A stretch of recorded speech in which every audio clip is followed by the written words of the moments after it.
ক্রিকেটাররা যখন ক্রিকেট বন্ধ করে দিয়ে আন্দোলন করা শুরু করলো, ঠিক তখন আসিফ আকবর তার সামাজিক যোগাযোগ মাধ্যমে লিখেছিলেন বিদেশি এজেন্ট কিংবা ভারতীয় দালালদের চিনে রাখতে।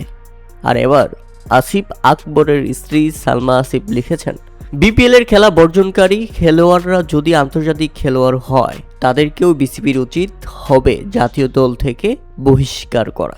নতুন বহু খেলোয়াড় রয়েছে যারা ইনশাল্লাহ জাতীয় দলের হয়ে সুযোগ পেলে দেশের জন্য সুনামি কুড়াবে। প্রিয় দর্শক, আসিফ আকবরের স্ত্রীর এই কথা একেবারে সত্য। কেননা আমরা এই দালালদের মধ্যে কোনোদিন দেশপ্রেম দেখিনি। সবসময় তাদের ইগো, তাদের সম্মান দেশের সম্মানের থেকে বড় হিসেবে তারা দেখেছে। সবগুলাই দেশের সাথে বেইমানি করেছে, কেউই দেশের জন্য ভালোবাসা দেখায়নি। তাই বাংলাদেশের ক্রিকেটের আজ এই অবস্থা। এইসব ক্রিকেটারের পেছনের সবচেয়ে বড় লিডারকেই দেখুন, যে কিনা বিশ্বকাপ খেলতে যাওয়ার আগে নানান বাহানা করে। নিজের ইগো, নিজের রাগ, নিজের আক্ষেপকে মেটানোর জন্য প্রধানমন্ত্রীর রিকোয়েস্ট পর্যন্ত করা হয় তাকে।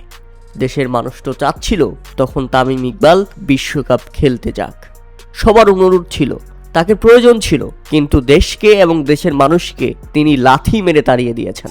আর এখন যখন তিনি বিসিবির একটা গুরুত্বপূর্ণ চেয়ারের দায়িত্ব পাননি, আর সেই চেয়ারের জন্য তিনি ক্রিকেটটাকে ধ্বংস করে দিচ্ছেন, বারবার বিসিবির সিদ্ধান্তের এগেনস্টে দ্বিমত পোষণ করছেন এবং সামনে দ্বিমত পোষণ করে যাবে, বিসিবিকে অস্থির করে রাখবে। তার একটাই কারণ, তামিম ইকবাল চান তিনি বিসিবির চেয়ারে আসুক, তার কথা মতো বিসিবি চলুক, তার কথা মতো ক্রিকেটাররা চলুক। আর সেই জন্যই এই কোয়াপ নামের সিন্ডিকেট, যেটা তামিম নতুন করে গঠন করেছেন বাংলাদেশ জাতীয় দলের কিছু ক্রিকেটারদের নিয়ে।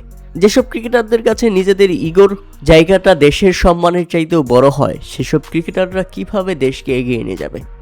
তাদের মধ্যে তো দেশপ্রেম নামের জায়গাটাই নাই। তারা সবসময় নিজেদের টাকা পয়সা, সুখ এবং বিদেশে গিয়ে মার্কেট করায় ধান্দায় থাকে, এটা এখন স্পষ্ট।